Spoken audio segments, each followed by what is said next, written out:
हरे कृष्णा। हम श्रीमद् भगवद गीता के 9वें अध्याय परम गुह्य ज्ञान इसके 12वें और 13वें श्लोक को आज पढ़ने का प्रयास करेंगे। पिछले श्लोक में आपने सुना, भगवान कहते हैं कि जब मैं मनुष्य रूप में अवतरित होता हूँ तो मूर्ख मेरा उपहास करते हैं। वे मुझ परमेश्वर के दिव्य स्वभाव को नहीं जानते। तो इस प्रकार भगवान बताते हैं। अब यदि पूछा जाए, भगवान जो ऐसे मूर्ख हैं जो आपके दिव्य स्वभाव को नहीं जानते, ये नहीं जानते कि आप समस्त भूतों के स्वामी हैं, परम नियंता हैं, उनकी क्या गति होती है? ऐसे मूर्खों की क्या गति होती है जो आपका उपहास उड़ाते हैं जब आप मनुष्य रूपी आकृति में आते हैं, अर्थात अपने आदि रूप नराकृति का जो आपका द्विभुज रूप है, इसमें जब आप आते हैं, आपका जब उपहास उड़ाया जाता है मूर्खों के द्वारा, ऐसे मूर्खों की क्या गति होती है? तो उसके उत्तर में भगवान ये श्लोक कह रहे हैं। पहले हम श्लोक की कुछ आवृत्ति करेंगे। जो भक्त गाना चाह रहे हैं वे हाथ खड़ा कर सकते हैं। माधुरी माता जी, आपसे शुरू करेंगे। मोघाशा मोघ कर्माणो मोघाशामोघ कर्माणो मोघ ज्ञाना विचेतसः ज्ञानाविचेतस राक्षसीमासुरीं चैव राक्षसी मासुरी चैव प्रकृतिं मोहिनीं श्रिताः। प्रकृतिं मोहिनीं श्रिता। बहुत सुंदर माता जी। रेणुका माता जी। मोघाशा मोघ कर्माणो मोघाशामोघ कर्माणो मोघ ज्ञाना विचेतसः मोघ ज्ञान विचेतसः राक्षसीमासुरीं चैव राक्षसीमासुरीं चैव प्रकृतिं मोहिनीं श्रिताः। प्रकृतिं मोहिनीं श्रिताः। बहुत सुंदर। अनीता माता जी। मोघाशा मोघ कर्माणो मोघाशामोघ कर्माणो मोघ ज्ञाना विचेतसः मोघ ज्ञानाविचेतसः राक्षसीमासुरीं चैव राक्षसी मासुरीं चैव प्रकृतिं मोहिनीं श्रिताः। प्रकृतिं मोहिनीं श्रिता। बहुत सुंदर।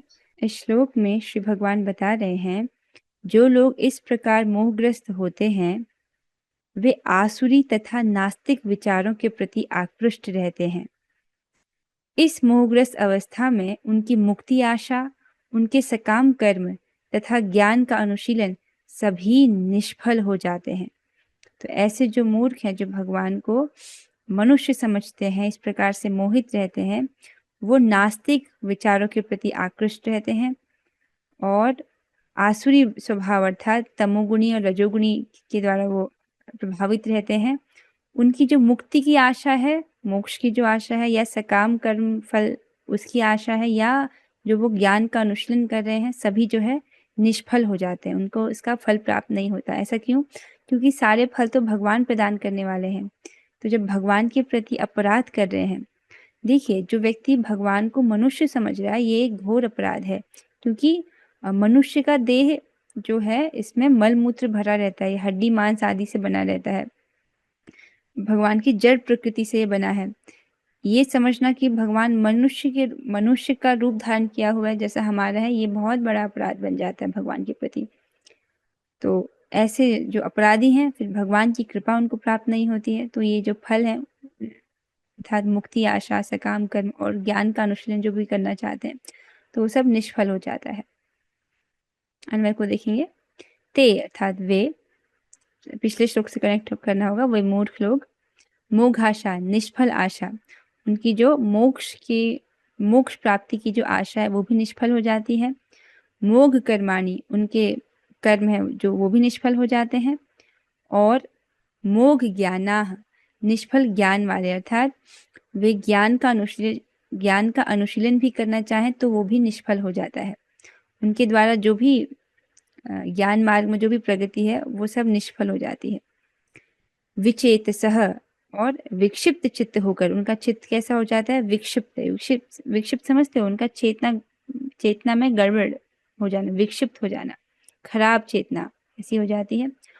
मोहिनी अर्थात मोहिनी, राक्षसीम आसुरीम च, तामसी और राजसी प्रकृति के ही श्रिता भवंती, आश्रित होते हैं। तो ऐसे जो लोग हैं राक्षसी और आसुरी प्रकृति के आश्रय में अर्थात राक्षसी अर्थात तामसी और आसुरी में अर्थात राजसी रजोगुणी प्रकृति के ही आश्रित वो होते हैं। तो यहाँ पे स्पष्ट बताया जा रहा है कि उनके जो मुक्ति आशा है या कर्म फल की आशा है या उनका ज्ञान है, ये सब निष्फल हो जाता है। आइए हम तात्पर्य की ओर बढ़ेंगे। अनुवाद और तात्पर्य कृष्ण कृपा मूर्ति श्री श्रीमद एसी भक्ति वेदांत स्वामी प्रभुपाद द्वारा।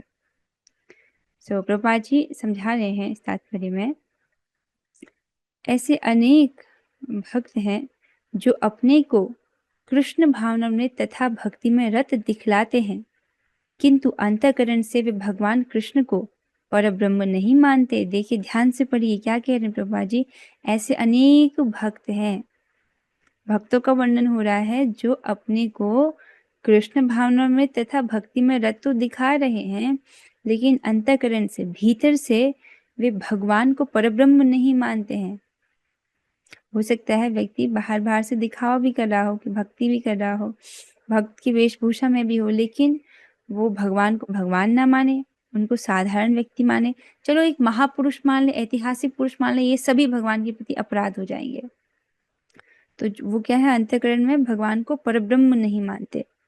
ऐसे लोगों को कभी भी भक्ति का फल अर्थात भगवत धाम गमन नहीं प्राप्त होता। बहुत स्पष्ट यहाँ पर बोल रहे हैं, जो व्यक्ति भगवान को परब्रह्म के रूप में नहीं स्वीकार कर पाते हैं, उनको सामान्य मनुष्य समझ रहे हैं, उनको भगवत धाम की प्राप्ति नहीं होती है। इसे बहुत सरल भाषा में प्रभुपाद जी ने इसे प्रस्तुत किया है। इसी प्रकार जो पुण्य कर्मों में लगे रहकर अंततो गत्वा इस भवबंधन से मुक्त होना चाहते हैं, वे भी सफल नहीं हो पाते, क्योंकि वे कृष्ण का उपहास करते हैं। तो समझ रहे हैं, इस जगत में लोग पुण्य कर्म करते हैं और उनसे अपने पुण्य कर्मों से आशा रखते हैं कि उनको उसका कुछ फल मिलेगा, लेकिन और भवबंधन से मुक्ति भी चाहते हैं, लेकिन सफल नहीं हो पाते हैं, क्योंकि भगवान ही सब फलों को प्रदान करने वाले हैं। तो भगवान के प्रति ही वो अपराध करते हैं, तो क्या है, उनके जो प्रयास हैं वो सफल नहीं हो पाते हैं। दूसरे शब्दों में जो लोग कृष्ण पर हंसते हैं, उन्हें आसुरी या नास्तिक समझना चाहिए। तो आसुरी और नास्तिक स्वभाव वाले ही, रजोगुणी और तामसी स्वभाव वाले ही जो व्यक्ति हैं, वो भगवान पर हंसते हैं, भगवान को यथारूप में नहीं समझने के कारण। जैसा कि 7वें अध्याय में बताया जा चुका है, ऐसे आसुरी दुष्ट कभी भी कृष्ण की शरण में नहीं जाते। तो हमने 7वें अध्याय में पढ़ा था 4 प्रकार के दुष्ट लोग जो कभी भी भगवान के शरण में नहीं जाते, और वो कभी भी इस प्रकार से माया को कभी वो तर नहीं पाएंगे, क्योंकि माया को तरने का सबसे सरल साधन क्या है, भगवान की शरण ग्रहण करना। क्योंकि ऐसे दुष्ट लोग कभी भगवान की शरण में नहीं आएंगे। नास्तिक और आसुरी स्वभाव वाले लोग तो जो हैं, हमेशा से इस जन्म मृत्यु के चक्र में वो फंसे रह जाते हैं। अतः परम सत्य तक पहुंचने के उनके मानसिक चिंतन उन्हें इस मिथ्या परिणाम को प्राप्त कराते हैं कि सामान्य जीव तथा कृष्ण एक समान है। तो ऐसे जो मोहग्रस्त लोग हैं, वो क्या सोचते हैं, वो इस निष्कर्ष पर पहुंचते हैं अपने मोह ज्ञान के द्वारा, अपने जो उनका अधूरा ज्ञान है उसके द्वारा वो कहाँ तक पहुंचते हैं, वो सोचते हैं कि भगवान और जीव एक जैसे हैं। तो इस प्रकार का वो सोचने लगते हैं। ऐसी मिथ्या धारणा के कारण वे सोचते हैं कि अभी तो वह शरीर प्रकृति द्वारा केवल आच्छादित है, और जो ही व्यक्ति मुक्त होगा तो उसमें तथा ईश्वर में कोई अंतर नहीं रह जाएगा। कृष्ण से समता का यह प्रयास भ्रम के कारण निष्फल हो जाता है। तो कैसी समझावट रहती है ऐसे लोगों की, उसके विषय में बता रहे हैं प्रभुपाद जी। देखिए, जो निराकारवादी है, जो मायावादी है, वो इस प्रकार से सोचते हैं। क्या सोच रहे हैं, अभी तो जो जीवात्मा को भगवान के समान समझते हैं, वो जीवात्मा को भी ब्रह्म समझते हैं, भगवान को भी ब्रह्म समझते हैं, भगवान पर ब्रह्म है। तो क्या सोच रहे हैं, अभी तो हमारा भौतिक देह है, तो भौतिक देह के कारण जो है ब्रह्म ढका हुआ है, ऐसे सोचते हैं। और फिर ये सोचते हैं कि जब ये शरीर नहीं रहेगा तब आत्मा जो है वो मुक्त हो जाएगी। इस प्रकार की गलत धारणा वो करते हैं। और फिर सोचते हैं कि जब ये भौतिक देह का जो आच्छादन है, भौतिक देह से जब वो मुक्त हो जाएगा और तब जीवात्मा और भगवान में कोई अंतर नहीं रहेगा, ऐसी गलत धारणा वो लोग करते हैं। ये सही धारणा नहीं है, ये गलत धारणा है। आप समझ ही रहे होंगे इसको कि जीवात्मा कभी भी भगवान नहीं बन सकता है। कितनी भी तपस्या कर ले जीवात्मा कभी भगवान नहीं हो सकता है। लेकिन ये मूर्ख लोग ऐसा समझते हैं कि जीव और भगवान एक ही स्तर पर है, ऐसा वो देखते हैं और इस प्रकार भ्रमित रहते हैं। तो कृष्ण से समता का ये प्रयास भ्रम के कारण निष्फल हो जाता है, क्योंकि ऐसा है ही नहीं, ऐसा संभव हो ही नहीं सकता कि जीवात्मा कभी जो है वो भगवान बन जाए। इस विषय में, इस प्रसंग में चैतन्य चरितामृत में वर्णन आता है। एक रामदास करके एक व्यक्ति होते हैं जो 24 घंटे भगवान राम का नाम लेते हैं और यहाँ तक कि वैष्णव सेवा भी करते हैं। परम पूज्य श्री रघुनाथ दास गोस्वामी जी की वो सेवा भी करते हैं। तो नाम की भी सेवा कर रहे हैं बाहर से, और रघुनाथ दास जी की भी जो गोस्वामी है रघुनाथ गोस्वामी जी की भी सेवा कर रहे हैं, अर्थात वैष्णव सेवा कर रहे हैं। लेकिन जब ये रामदास जी और रघुनाथ दास जी महाप्रभु से मिलते हैं, अर्थात गौर हरि से मिलते हैं, तो गौर हरि तो रघुनाथ गोस्वामी जी को क्षमा कीजिएगा, रघुनाथ गोस्वामी जी को आलिंगन करते हैं और रामदास की तरफ वो देखते भी नहीं है, उसकी उपेक्षा कर देते हैं। ऐसा क्यों करते हैं भगवान? क्योंकि ये जो रामदास थे ये जपते तो भगवान का नाम राम राम राम जपते थे, ये वैष्णव सेवा भी करते थे, लेकिन अपने हृदय में इनकी इच्छा थी कि मैं एक दिन राम बन जाऊंगा। तो भगवान बनने की उनकी इच्छा थी, तो इसीलिए जो है उन पर कृपा नहीं हुई। तो आप समझ रहे हैं, ये एक सिद्धांतिक पतन है। व्यक्ति के सिद्धांत ही ठीक से उसको समझ नहीं आया है। दो प्रकार से पतन हो सकता है व्यक्ति का भक्ति के पथ से। एक तो सिद्धांतिक पतन हो जाना, अर्थात सिद्धांत ही ठीक से नहीं समझ पाना, तो ये ज्यादा खतरनाक है। और दूसरा क्या है? नैतिक पतन। नैतिक पतन मतलब जो नियम है बनाए गए हैं भक्ति के, जैसे 4 नियम का पालन है, उसको नहीं कर पाना, ये नैतिक पतन हुआ। सिद्धांतिक पतन और ज्यादा खतरनाक है। सिद्धांतिक पतन अर्थात उसने रास्ता ही बदल दिया, दूसरे रास्ते पर चल रहा है। और नैतिक पतन में सेम ही रास्ते पर चल रहा है लेकिन गिर गया है, तो उससे बोला जाता है कि गिर गए हो तो उठ जाओ, वापस खड़े हो और नियमों का पालन करो और उत्साह से भक्ति करो, इस प्रकार से। तो सिद्धांतिक पतन ना हो उसके लिए शास्त्र श्रवण करना अति आवश्यक है। शास्त्र श्रवण करने के लिए कक्षा में आना अति आवश्यक है। बिना कक्षा में आए कैसे समझ आएगा सिद्धांत? इस प्रकार का आसुरी तथा नास्तिक ज्ञान अनुशीलन सदैव व्यर्थ रहता है, यही इस श्लोक का संकेत है। तो प्रभुपाद जी बता रहे हैं, ऐसा जो आसुरी और नास्तिक ज्ञान का अनुशीलन है, जो व्यक्ति अपने आप को भगवान समझ रहा है या भगवान बनने की इच्छा रख रहा है या जीवों और भगवान को सेम स्तर पर देख रहा है, ये सभी कैसे हैं? भ्रम है, ये सभी अज्ञान है। तो ऐसे ज्ञान का अनुशीलन जो है हमेशा ही व्यर्थ रहता है, यही श्लोक का संकेत है। ऐसे व्यक्तियों के लिए वेदांत सूत्र तथा उपनिषदों जैसे वैदिक वांग्मय की ज्ञान का अनुशीलन सदा निष्फल होता है। अब ऐसे जो मूर्ख लोग हैं, जो भगवान श्री कृष्ण को भगवान नहीं मान रहे हैं, उनके विषय में गलत गलत धारणाएं रखी हुई हैं, उनको मनुष्य समझ रहे हैं, भले वो वेदांत पढ़ें, वेदांत सूत्र क्यों ना पढ़े, उपनिषद क्यों ना पढ़े, लेकिन उनका ये सारा ज्ञान निष्फल हो जाएगा, क्योंकि वो ज्ञान के सही निष्कर्ष पर पहुंचे ही नहीं है। तो वेद का प्रयोजन है भगवान को जानना, और अगर वो निष्कर्ष ही सही नहीं पहुंच रहे तो उनका सारा ज्ञान कैसा रहा? निष्फल हो गया। इसको भगवान 15वें अध्याय में कहते हैं कि मैं ही वेद के द्वारा जानने वाला हूँ, इस प्रकार से 15वें अध्याय में भगवान कहते हैं। अतः भगवान कृष्ण को सामान्य व्यक्ति मानना घोर अपराध है। देखिए, जैसे ही कोई व्यक्ति भगवान को मनुष्य समझ रहा है, इसका मतलब भगवान ने जो लीलाएं की हैं उस पर उसको विश्वास ही नहीं होगा, चाहे वो गोवर्धन को अपनी छोटी सी उंगली पर धारण करने वाली लीला है या उनकी जो रास लीला है, उस सबको मनुष्य के स्तर से देखना, तो फिर तो हर लीला में अपराध ही अपराध हो जाएगा कि नहीं होगा ऐसे व्यक्ति से। तो ये बहुत खतरनाक है। तो भगवान को एक सामान्य व्यक्ति मानना घोर अपराध है। जो ऐसा करते हैं वे निश्चित रूप से मोहग्रस्त रहते हैं, क्योंकि वे कृष्ण के शाश्वत रूप को नहीं समझ पाते। भगवान अचिंत शक्तियों से युक्त हैं, अचिंत ऐश्वर्य से युक्त हैं, और ये उनके दिव्य शरीर का गुण है कि वे एक सामान्य व्यक्ति की तरह प्रकट हो सकते हैं।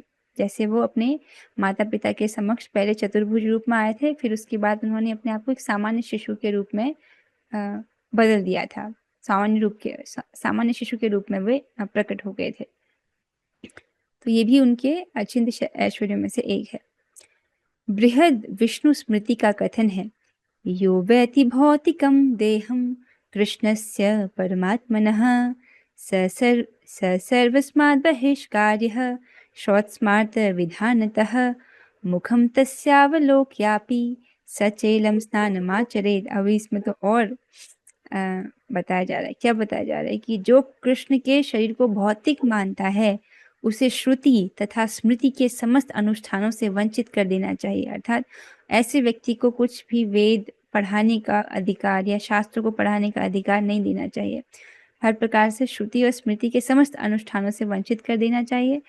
यदि कोई भूल से उसका मुख देख ले तो उसे तुरंत गंगा स्नान करना चाहिए, जिससे छूत दूर हो सके। अर्थात ऐसे व्यक्ति को देखना भी हमको दूषित कर देता है, जो व्यक्ति भगवान को भौतिक मान रहा है, जो व्यक्ति भगवान के शरीर को भौतिक मान रहा है। ये एक बहुत बड़ा अपराध है। इसका पॉजिटिव में देखिए, पॉजिटिव में अर्थात जो व्यक्ति भगवान को भगवान मान रहे हैं, जो भगवान के भक्त हैं, उनके दर्शनों से हम पवित्र होते हैं।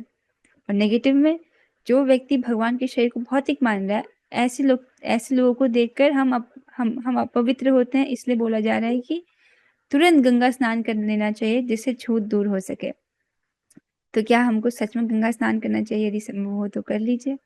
पर एक बहुत सुंदर सा मंत्र है श्रीमद् भागवत में, जिसमें कहा गया है, अहो बत स्व पचतो गरीयान यज्जिह्वा अग्रे वर्तते नाम तुभ्यम ते पुस्तपस्ते जुहुः सस्नुरार्या ब्रह्मानुचुरनाम गृह्णन्ति ये ते। ओह, वे कितने धन्य हैं जिनकी जिह्वाएं आपके पवित्र नाम का जप करती हैं। कुत्ता खाने वाले वंशों में उत्पन्न होते हुए भी, अब समझ लो, कुत्ता खाने वाले वंश में जो उत्पन्न हुआ है, इसका मतलब उसका पुराने कर्म उतने अच्छे नहीं थे कि उसको एक नीच कुल में जन्म प्राप्त हुआ है। तो कुत्ता खाने वाले वंशों में उत्पन्न होते हुए भी ऐसे पुरुष पूजनीय है। क्यों पूजनीय है? क्योंकि उनकी जिह्वाओं पर भगवान का नाम आ रहा है। इसीलिए जो पुरुष आपके पवित्र नाम का जप करते हैं, उन्होंने सभी प्रकार की तपस्याएं तथा हवन किए होंगे और आर्यों के सदाचार प्राप्त किए होंगे।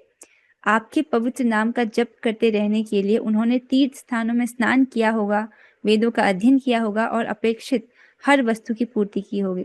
तो एक ही नाम जब व्यक्ति बोलता है तो उससे समस्त नदियों में स्नान करने के फल, समस्त नदियों में स्नान करने से भी अधिक शुद्ध हो जाता है व्यक्ति। तो क्या करना चाहिए? हम हरे कृष्ण कृष्ण कृष्ण हरे हरे, हरे राम राम राम हरे हरे, इस प्रकार से मंत्र स्नान कर सकते हैं। ये सहज है, ये किया जा सकता है। लोग कृष्ण की हंसी उड़ाते हैं क्योंकि वे भगवान से ईर्ष्या करते हैं। उनके भाग्य में जन्म जन्मांतर नास्तिक तथा असुर योनियों में रहे आना लिखा है। तो प्रभुपाद जी स्पष्ट बता रहे हैं, ऐसे जो आसुरी और तामसी जो लोग हैं, जो भगवान को सामान्य व्यक्ति समझ रहे हैं, भगवान से ईर्ष्या कर रहे हैं, जन्म जन्मांतर उनको क्या प्राप्त होगा? नास्तिक और असुर योनियों में ही आना उनके लिए लिख लिया गया है कि ये बार बार जो असुर के रूप में ही, नास्तिक के रूप में ही जो है पैदा होंगे। उनका वास्तविक ज्ञान सदैव के लिए भ्रम में रहेगा और धीरे धीरे वे सृष्टि के गहनतम अंधकार में गिरते जाएंगे। ये भी देखिए, क्योंकि वे भगवान के प्रति अपराध कर रहे हैं और इससे क्या होगा? उनकी चेतना और दूषित होती जाएगी। इसीलिए वो सृष्टि के गहनतम अंधकार में, अर्थात सबसे घोर नारकी जो योनियां हैं उनमें, आप समझ रहे हैं, अर्थात उनकी चेतना अत्यंत दूषित हो जाएगी। तो उनको निम्न से निम्न जो है वो योनियां प्राप्त होंगी।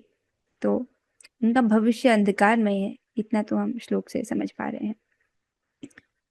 अब आइए हम एक और श्लोक पढ़ेंगे। इस श्लोक में आपने पढ़ा था कि उन मूर्खों का क्या होता है जो भगवान को मनुष्य समझते हैं या सामान्य व्यक्ति समझते हैं। अब इसके अलावा भगवान उनका वर्णन करते हैं जो भगवान की महिमा को समझते हैं और भगवान की शरण ग्रहण करते हैं। तो भगवान इस श्लोक में महात्मा का वर्णन करते हैं कि महात्मा कौन है। तो पहले हम श्लोक की कुछ आवृत्ति करेंगे। महाकवि जयदेवदास प्रभु जी आप गाइएगा।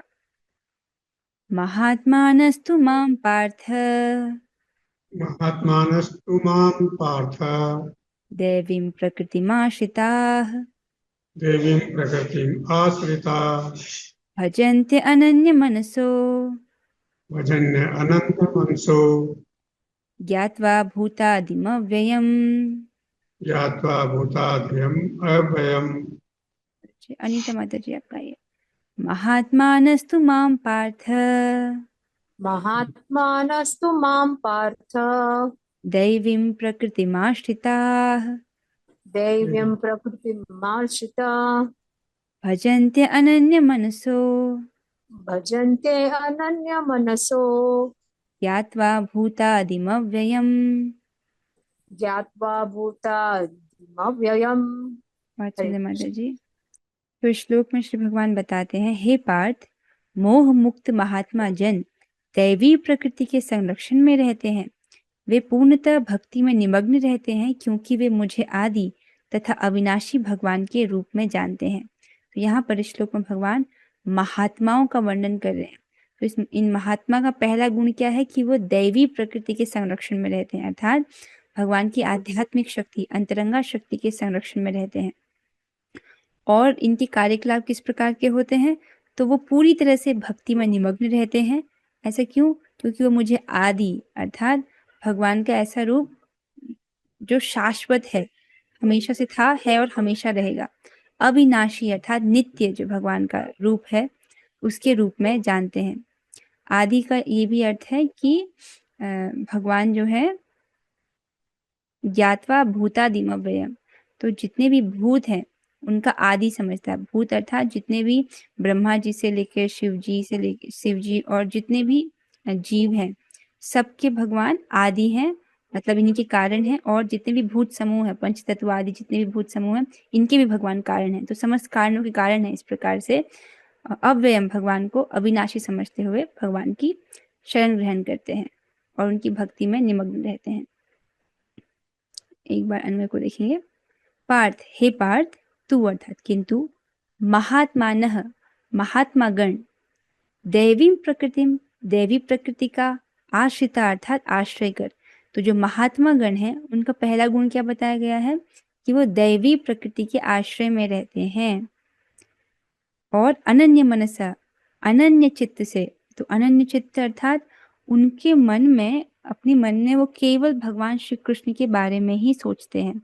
अनन्य चेता अर्थात उनका चित्त भगवान कृष्ण को छोड़ के और कहीं नहीं जा रहा। मतलब जो भगवान के जो दूसरे रूप हैं, यद्यपि भगवान विष्णु जो हैं वो भी कृष्ण ही है, कृष्ण से अभिन्न उनका रूप है, या भगवान के जो दूसरे वराह हो गए, नरसिंह भगवान का रूप हो गया, इन सब के प्रति उनका मन नहीं आकृष्ट हो रहा है। उनका मन आकृष्ट हो रहा है भगवान के आदि रूप के प्रति, जो कि द्विभुज रूप है, भगवान श्री कृष्ण के रूप में। इनमें उनका जो मन है वो आकृष्ट हो गया है। तो ऐसे जो अनन्य मनसा है, जिनका मन मुझ पर ही एकाग्र है, अर्थात भगवान श्री कृष्ण के रूप में जो भगवान से आकृष्ट रहते हैं, संत होकर माम मुझे, भूतादिम समस्त भूतों का आदि कारण। तो समस्त भूत अर्थात समस्त जीव और यहाँ तक कि बड़े बड़े देवता, ब्रह्मा भी, शिव जी भी, उन सब का आदि कारण जो है भगवान को समझते हैं। वो कारण आप समझते हो ना, जैसे गाय और दूध का एग्जाम्पल लेंगे तो गाय दूध का कारण है, अगर गाय नहीं होगी तो दूध भी नहीं होगा, समझ रहे हैं? उसी प्रकार से भगवान सभी जीवों के भी, यहाँ तक कि बड़े बड़े देवताओं के भी, शिव ब्रह्मा आदि देवताओं के भी कारण हैं। ठीक है, इस प्रकार से भगवान को आदि कारण समझते हुए च और अव्ययम भजंती अविनाशी समझते हुए, अव्ययम ज्ञात्वा अविनाशी जानते हुए, अर्थात भगवान का जो शरीर है वो अविनाशी है। इसको ऐसे समझेंगे, उनका शरीर नित्य है, मतलब भगवान हमेशा से थे, अभी भी हैं। अभी हम क्लास कर रहे हैं तो अभी भी भगवान हैं। ऐसा नहीं कि 5000 वर्ष पूर्व आए थे कृष्ण के रूप में और फिर चले गए, ऐसा नहीं। भगवान हमेशा से थे, हैं और हमेशा रहेंगे, अव्ययम। ठीक है, नित्य, भगवान का रूप जो है नित्य है। भजंती भजन करते हैं। इस प्रकार से भगवान को वो समस्त भूतों का आदि कारण समझते हुए, उनको अविनाशी रूप में समझते हुए उनका भजन करते हैं। कौन? जो महात्मा जन है। ठीक है, आशा है आपको स्पष्ट हुआ होगा। एक भक्त कह रहे कि माता जी तो फिर हम सब भक्त महात्मा हुए। देखिए, अभी हम भक्त कहाँ बने हैं? अभी तो हम भक्त बनने की कोशिश कर रहे हैं, अभी हम भक्त बनने का प्रयास कर रहे हैं, अर्थात अभी तो विधि भक्ति चल रही है। हम नियम पूर्वक जो है भक्ति करने की कोशिश करते हैं, वो भी शास्त्र के शासन में, थोड़ा भय से कि नहीं करेंगे तो हो सकता है भौतिक जन्म में भौतिक जगत में वापस आना पड़े। तो अभी भक्त हम बने नहीं हैं, हम प्रयास कर रहे हैं भक्त बनने का। इस श्लोक में महात्मा का वर्णन हुआ है। महात्मा का सबसे पहला लक्षण है कि वह दैवी प्रकृति में स्थित रहता है। तो दैवी प्रकृति अर्थात भगवान की आध्यात्मिक शक्ति, अंतरंगा शक्ति में ही वो स्थित रहता है। तो देखिए, जीव को तटस्था शक्ति बोला जाता है। तटस्था शक्ति के पास हमेशा ही ये चुनाव रहता है कि वो भगवान की बहिरंगा शक्ति का आश्रय ले या अंतरंगा शक्ति का आश्रय ले। तो जो महात्मा है वो हमेशा ही अंतरंगा शक्ति के आश्रय में रहते हैं। वह भौतिक प्रकृति के अधीन नहीं होता। और यह होता कैसे है? तो यदि पूछा जाए ये जो महात्मा गण है ये भौतिक प्रकृति के अधीन नहीं है तो ऐसा कैसे होता है, इसकी व्याख्या 7वें अध्याय में की गई है। 7वें अध्याय में हमने पढ़ा था अपरा पराशक्ति के विषय में। जो भगवान श्री कृष्ण की शरण ग्रहण करता है वह तुरंत भौतिक प्रकृति के वश से मुक्त हो जाता है, यही वह पात्रता है। जो ही कोई भगवान का शरणागत हो जाता है वह भौतिक प्रकृति के वश से मुक्त हो जाता है। वाह, एक बार बोलिए, हरे कृष्णा कृष्ण कृष्ण हरे हरे, हरे राम राम राम हरे हरे। जैसे ही आपने सेवोन्मुखो ही जिह्वा दो, अपनी जिह्वा से भगवान की सेवा की ओर उन्मुख हुए, भगवान का नाम उच्चारण किया, आप तुरंत ही जो है आध्यात्मिक प्रकृति में स्थित हो गए। जैसे ये क्लास हो रही है तो ये क्लास को जो आप श्रवण कर रहे हो भगवद गीता की क्लास, ये सब कैसी हो रही है? भगवान की अंतरंगा शक्ति में हम इसे कर पा रहे हैं। आप समझ रहे हैं? जैसे ही हम भगवान की शरण ग्रहण करते हैं, भगवान की सेवा करते हैं, उसी वक्त हम भौतिक प्रकृति के वश से मुक्त हो जाते हैं। तो ऐसा नहीं है कि जब हमारा देह छूटेगा तब हम भौतिक प्रकृति के वश से मुक्त होंगे ना। जैसे ही भगवान के शरणागत होता है तुरंत जो है भौतिक प्रकृति के वश से मुक्त हो जाता है। यही मूलभूत सूत्र है। समझ रहे हैं आप इस चीज को? तटस्था शक्ति होने के कारण जीव जो ही भौतिक प्रकृति के वश से मुक्त होता है त्यों ही वह आध्यात्मिक प्रकृति के निर्देशन में चला जाता है। तो आध्यात्मिक प्रकृति का निर्देशन ही दैवी प्रकृति कहलाती है। इस प्रकार से जब कोई भगवान के शरणागत होता है तो उसे महात्मा पद की प्राप्ति होती है। तो देखिए, भौतिक प्रकृति के वश से छूटना बहुत आसान है। हर क्षण हमारे पास एक चुनाव होता है। अगर आप हर क्षण चुन रहे हो भगवान की सेवा करने का, किसी न किसी प्रकार से अगर आपने भगवान की सेवा को चुना है और आप इंद्रिय तृप्ति को नहीं चुन रहे हो, आपने अपनी इंद्रियों को भगवान की सेवा में लगाना चुना है, तब आप उसी क्षण भौतिक प्रकृति के वश से मुक्त हो और दैवी प्रकृति में स्थित हो। तो यहाँ पर मैं समझ रही हूँ, ऑल्दो भाषा टफ लग रही होगी, लेकिन प्रैक्टिकली ये चीज करना बहुत आसान है। जब भी आप भगवान की सेवा करो तब आप दैवी प्रकृति के संरक्षण में हो। महात्मा अपने ध्यान को कृष्ण के अतिरिक्त अन्य किसी और नहीं ले जाता, क्योंकि वह भली भांति जानता है कि कृष्ण ही आदि परम पुरुष समस्त कारणों के कारण है। इसमें तनिक भी संदेह नहीं है। तो ये एक महात्मा का गुण है कि उनका जो मन है निरंतर भगवान में ही लगा रहता है। अभी हमारा वो स्तर नहीं है कि हम 24 घंटे जो है कृष्ण, केवल कृष्ण के बारे में ही सोच पाए। अभी तो घर की चिंता है या अन्य जो चीजें हैं उनके विषय में भी व्यक्ति सोचता है। खाने पीने के, मेंटेनेंस के जो कार्य है उसकी भी चिंता रहती है।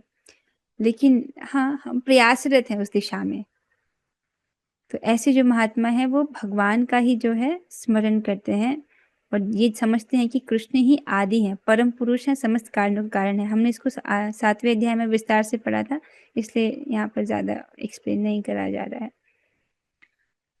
ऐसा महात्मा अन्य महात्माओं या शुद्ध भक्तों की संगति से प्रगति करता है। अब यहाँ पर प्रभुपाद जी महात्मा के और लक्षणों को बता रहे हैं।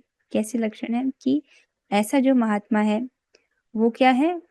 अन्य महात्माओं या शुद्ध भक्तों की संगति से प्रगति करता है। तो एक महात्मा के लिए भी आवश्यक है कि वो भक्तों की संगति करे। ठीक है, महात्मा जो है ऐसे और महात्माओं की संगति में जो है भगवान की भक्ति करता है और प्रगति करता है, अर्थात श्रवण कीर्तन करना भक्तों की संगति में आकर के। तो इससे महात्मा भी प्रगति करता है। शुद्ध भक्त तो कृष्ण के अन्य स्वरूपों यथा चतुर्भुज महाविष्णु रूप से भी आकृष्ट नहीं होते हैं।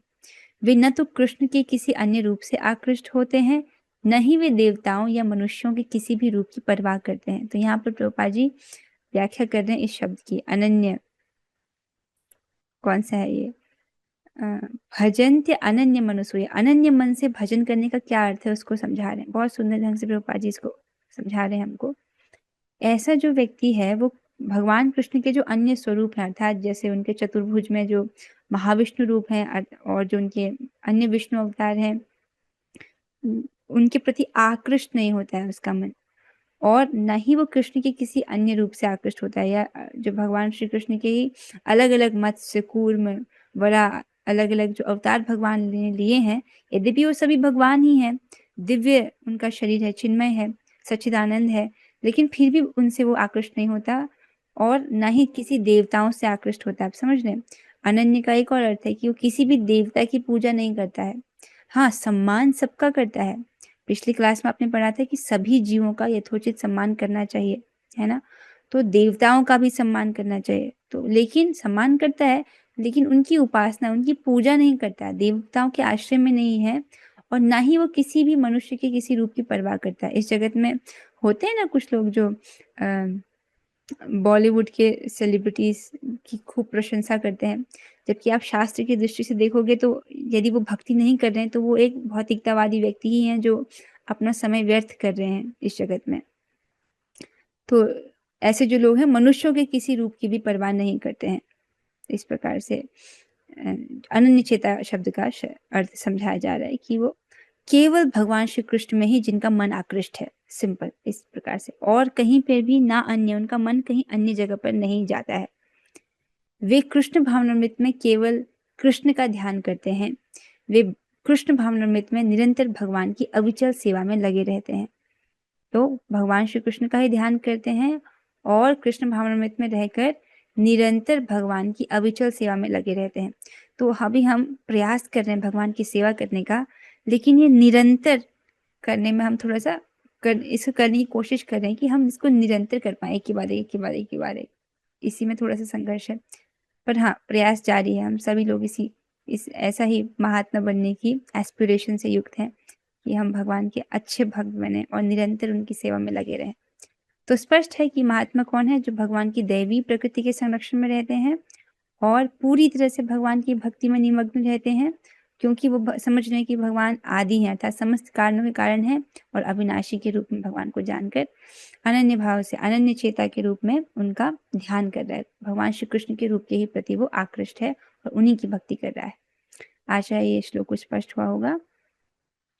अब एक और छोटे से विषय पर चर्चा करेंगे। कल हम श्री हरिनाम चिंतामणि से 10 नाम अपराध के विषय में पढ़ रहे थे, परंतु वो जो नाम अपराध का जो सीक्वेंस था वो ठीक नहीं था, इसलिए एक बार ये यहाँ पर दोबारा वो स्लाइड रखी गई है जिसमें सीक्वेंस ठीक है। तो ये कुछ नाम अपराध की सूची है, एक बार मैं आपके लिए इसको पढ़ रही हूँ कि कौन कौन से नाम अपराध है जिनसे हमको बचना है। यदि किसी भक्त को कोई भी नाम अपराध नहीं समझ आता हो तो आप बस नंबर बता दीजिएगा कि कौन सा आपको नंबर है, वो नहीं आता आप टाइप कर सकते हैं चैट में, तो हम उस पर थोड़ा सा विस्तार में चर्चा कर सकते हैं। तो पहला नाम अपराध है भगवान नाम के प्रचार में संपूर्ण जीवन समर्पित करने वाले महाभागवतों की निंदा करना। तो ये तो बहुत खतरनाक अपराध है, लेकिन आप इसको ऐसे समझिए किसी की भी निंदा नहीं करनी चाहिए, चाहे वो आपका दुश्मन ही क्यों ना हो, उसकी भी निंदा नहीं करनी चाहिए। क्यों? क्योंकि भगवान को पसंद नहीं है निंदा। तो हमारा मेन बिजनेस तो कृष्ण को संतुष्ट करना है ना, जिस कार्य से कृष्ण असंतुष्ट हो उसको क्यों करें हम। फिर दूसरा पॉइंट है शिव ब्रह्मा आदि देवों के नाम को भगवान के समान अथवा उनसे स्वतंत्र समझना।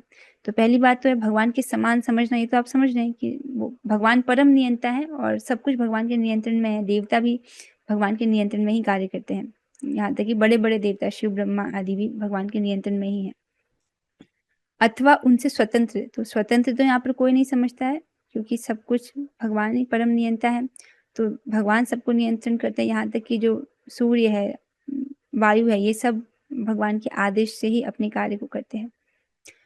तीसरा नाम अपराध है गुरु की अवज्ञा करना अथवा उन्हें साधारण मनुष्य समझना। तो जो लोग दीक्षा ले लेते हैं, ये बहुत बड़ा कर्तव्य बन जाता है दीक्षा के बाद कि गुरु ने जो जो बोला है उनकी आज्ञा का पालन करना, कोई भी आज्ञा जो है उसका उल्लंघन नहीं होना चाहिए, और उन्हें साधारण मनुष्य समझना। देखिए जो व्यक्ति भगवान के भक्त होते हैं ना, तेषाम सतत युक्तानाम भजताम प्रीतिपूर्वकम ददामि बुद्धि योगम तम येन माम उपयान्ति ते। जो निरंतर ही प्रीतिपूर्वक भगवान की सेवा में लगे रहते हैं, भगवान उनको बुद्धि योग प्रदान करते हैं। तो ऐसे लोगों को साधारण व्यक्ति समझना बहुत बड़ी मूर्खता होगी, वो भी गुरु को। गुरु ने तो अपना पूरा जीवन भगवान के चरण कमलों में समर्पित किया है, तो उनको साधारण मनुष्य नहीं समझना चाहिए। वैदिक शास्त्रों अथवा प्रमाणों का खंडन करना चौथा नाम अपराध है। पांचवा नाम अपराध है हरे कृष्ण महामंत्र के जप की महिमा को काल्पनिक समझना। तो एक एक नाम की महिमा जो आप श्रवण कर रहे हैं शास्त्र से, वो पूर्णतः सत्य है, तो उस पर इसी प्रकार से श्रद्धा रखनी चाहिए। कुछ अगर आपको लगे कि नहीं ज्यादा बोल रहा है, तब आपको अपने ही दोष गिनाना चाहिए कि इस वक्त मेरा हृदय अशुद्ध है, इसलिए मैं इसको स्वीकार नहीं कर पा रही हूँ, पर ये बात एकदम सत्य है, इस प्रकार से ग्रहण करना चाहिए। छठवां नाम अपराध है पवित्र भगवान नाम में अर्थवाद का आरोप लगाना। ये समझना कि अरे भक्तों ने तो बहुत बड़ा चढ़ाकर महिमा की है, ऐसा है नहीं, इस प्रकार से सोचना भी एक अपराध है। सातवां है नाम के बल पर पाप करना, सबसे खतरनाक नाम अपराध है। एक भक्त कह रहे हैं कि माता जी, कभी कभी कोई बाबा जी लोग के लिए मन में कुछ गलत विचार आते हैं, तो क्या वो भी नाम अपराध है? बाबा जी लोग मतलब कौन? जो दाढ़ी वाड़ी लगा लेते हैं वो वाले बाबा जी, या जो भगवान के भक्त हैं वो वाले बाबा जी? आप इसको स्पष्ट कीजिएगा प्रश्न को। आठवां नाम अपराध है हरे कृष्ण महामंत्र के जप को वेदों में वर्णित एक शुभ सकाम कर्म के समान समझना। तो ये मुझे लगता है ये तो कोई भी नहीं समझता होगा, फिर भी एक बार स्पष्ट कर दिया जाता है। जो शुभ सकाम कर्म होते हैं, अर्थात कर्मकांड में विभिन्न प्रकार के यज्ञ और अनुष्ठानों का वर्णन मिलता है, जिससे व्यक्ति पुण्य कमाता है और जिसके द्वारा वो स्वर्ग की प्राप्ति कर सकता है या उच्चतर लोगों की प्राप्ति कर सकता है। लेकिन ऐसा हम भगवान के नाम में नहीं, भगवान के नाम को इस प्रकार के पुण्यों के साथ नहीं तोला जाता है। जैसे आप लोटे में साड़ी नहीं नाप सकते हो, लोटे से बहुत दूध नापा जा सकता है, लेकिन लोटे से साड़ी नहीं नापी जा सकती है ना। उसी प्रकार से हम हरे कृष्ण महामंत्र है तो बहुत अधिक सुकृति प्रदान करने वाला, लेकिन उसको शुभ सकाम कर्म इससे समझना बहुत बड़ा अपराध है।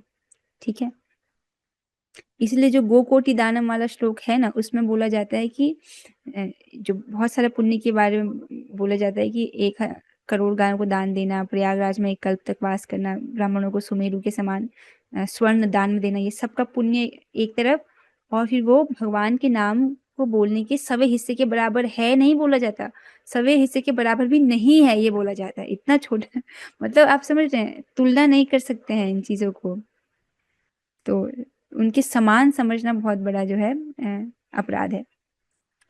अश्रद्धालु व्यक्ति को हरिनाम की महिमा का उपदेश करना नवा नाम अपराध है। और 10वां नाम अपराध है भगवान के जप में पूर्ण विश्वास न होना और इसकी इतनी अगाध महिमा श्रवण करने पर भी भौतिक आसक्ति बनाए रखना, ये 10वां अपराध है। तो इसलिए बार बार भगवान की महिमा, नाम की महिमा सुनना चाहिए और जप करना चाहिए। इसीलिए 16 माला तो कम से कम करना ही चाहिए। जो भक्त 16 माला अभी नहीं कर पाते हैं, जो अभी नए नए भक्त हैं, मतलब वैसे तो हम सभी नए हैं, हम अभी तो 20 साल किसको हो गए भजन करते हुए? किसी को नहीं। कोई है जिसको 20 साल से भजन कर रहे हो हमारे बीच में? अभी तो नहीं, अभी तो अपन नए भक्त हैं। अच्छा, कांता माता जी 20 साल से भक्ति कर रहे हैं आप? नहीं नहीं, अच्छा अच्छा, कुछ प्रश्न है आपको पूछना है? अच्छा ठीक है, हम अंत में आपके प्रश्न को भी लेंगे। तो अभी हम सब नए भक्ति हैं, 20 साल तो किसी को नहीं हुए। तो क्या है कि हरे कृष्ण महामंत्र का जप करना चाहिए हमको, ठीक है, और भौतिक आसक्ति बनाए रखना। ये तो जैसे जैसे आप हरे कृष्ण महामंत्र का जप करोगे, वैसे वैसे आपकी आसक्ति जाती रहेगी, इस बात को आप स्पष्ट अनुभव कर पाओगे। बस हरि नाम का निरपराधिक रूप से जप करते रहें। और आखिरी बोला जाता है भगवान नाम का जप करते समय पूर्ण रूप से सावधान न रहना भी अपराध है। अर्थात जप कर रहे हैं लेकिन ध्यान कहीं और है, तो इसको बोलते हैं प्रमाद नाम का अपराध। तो इससे भी जो है हमको बचते हुए चलना चाहिए। इसीलिए अटेंटिव चैंटिंग करने का कोशिश कीजिए आप। फिर भी कभी कभी नींद आ जाती है, उस केस को मैं समझती हूँ, इसलिए आप खड़े होकर, जैसे उस केस में जब नींद आती है तो यथा तथा नाम जप कर लीजिए, पर जब अपनी माला पूरा कीजिए। ठीक है, अब जिन भक्तों का प्रश्न है उनका देखते हैं। रेणुका माता जी, आपका जो प्रश्न था ना, मुझे स्पष्ट नहीं हुआ, आप बताइए बाबा जी मतलब क्या है आपके लिए, फिर उस पर व्याख्या करेंगे। कांता माता जी, आप अपना प्रश्न पूछ सकते हैं। हरे कृष्णा माता जी, पंचांग प्रणाम। हरे माता जी, ये जो आपने ये बताया ना दैवी प्राकृतिक, अभी श्लोक में वो समझ में नहीं आया, मतलब अच्छा, कैसे। दैवी प्रकृति क्या है ये समझ नहीं आया। बहुत अच्छा क्वेश्चन आपने पूछा। देखिए, जो जीवात्मा है अर्थात हमारे पास हमेशा एक चॉइस होती है। हम जीवात्मा को तटस्था बोला जाता है। हर क्षण हमारे पास एक चुनाव होता है कि हम भगवान की दैवी प्रकृति का आश्रय लें या भगवान की जो बहिरंगा प्रकृति है, बहिरंगा शक्ति का आश्रय लें। इस प्रकार से दैवी शक्ति को हम अंतरंगा शक्ति भी बोलते हैं। ठीक है, दैवी जो प्रकृति है अंतरंगा शक्ति भी बोलते हैं। तो जब हम अंतरंगा शक्ति के आश्रय में होते हैं तब हम भक्ति के कार्यों को संपादित करते हैं भगवान की सेवा में। लेकिन जब हम बहिरंगा शक्ति का आश्रय लेते हैं, चुनाव करते हैं भगवान की बहिरंगा शक्ति का, तब हम इस जगत में भौतिक भोगों में पड़ जाते हैं, इंद्रिय तृप्ति में पड़ जाते हैं। तो ऐसा जो महात्मा है हमेशा दैवी प्रकृति के संरक्षण में रहता है, अर्थात हमेशा ही वो अपनी इंद्रियों से भगवान की सेवा में रत रहता है। जैसे ही आप भगवान की सेवा में रत रहते हो, अर्थात भगवान का दर्शन कर रहे हो, भगवान का प्रसाद पा रहे हो, भगवान को प्रणाम कर रहे हो, भगवान का नाम जप कर रहे हो, किसी भी प्रकार से आपने अपनी किसी भी इंद्रिय को भगवान की सेवा में लगाया है, तब आप तुरंत ही दैवी प्रकृति के संरक्षण में आ जाते हो, अंतरंगा शक्ति के संरक्षण में। समझ रहे हैं आप? लेकिन अगर ये भगवान की भक्ति का चुनाव ना करके यदि कोई यूट्यूब पर कुछ वीडियोस देख रहा है जो कि भक्ति से रिलेटेड नहीं है, तब वो क्या हो जाएगा? भौतिक। आप समझ रहे हो? ये हर क्षण हमारे पास चुनाव होता है कि आपको दैवी चाहिए, दैवी संरक्षण चाहिए, या भौतिक जो भगवान की जो बहिरंगा शक्ति है उसका संरक्षण चाहिए। ये चुनाव हमारे पास हर क्षण होता है। इसीलिए भक्ति का अभ्यास करता है व्यक्ति, नवदा भक्ति का अभ्यास करता है, तो फिर उसमें एक स्तर पर एक गुण आ जाता है कि वो एक क्षण भी वृथा नहीं गंवाना चाहता, एक क्षण भी वेस्ट नहीं करना चाहता। हर क्षण वो भगवान की सेवा ही करता रहता है। तब निरंतर, आपने कितनी बार सुना होगा, सततम निरंतर भगवान की सेवा में लगाया था। हर क्षण उसने अपना भगवान की सेवा में ही लगाने का अभ्यास कर लिया है, तो उसके लिए सहज हो जाता है। अभी हम उस स्तर पर पहुंचे नहीं है कि निरंतर हमारा मन एकदम कृष्ण के ही विषय में सोचे, लेकिन उस तरफ प्रयास है, उस तरफ हम कोशिश कर रहे हैं कि ऐसा हो। ठीक है, आशा है आपको आपके प्रश्न का उत्तर मिला होगा। हरे कृष्णा कृष्ण कृष्ण हरे हरे, हरे राम राम राम हरे हरे। हरे कृष्णा कृष्ण कृष्ण हरे हरे, हरे राम राम राम हरे हरे। हरे कृष्णा कृष्ण कृष्ण हरे हरे, हरे राम राम हरे हरे। श्रीमद् भगवद गीता की जय, श्री प्रभुपाद की जय, शास्त्री हरिदास ठाकुर की जय, और कोशिश हरे कृष्णा। आप सही, हरे कृष्ण।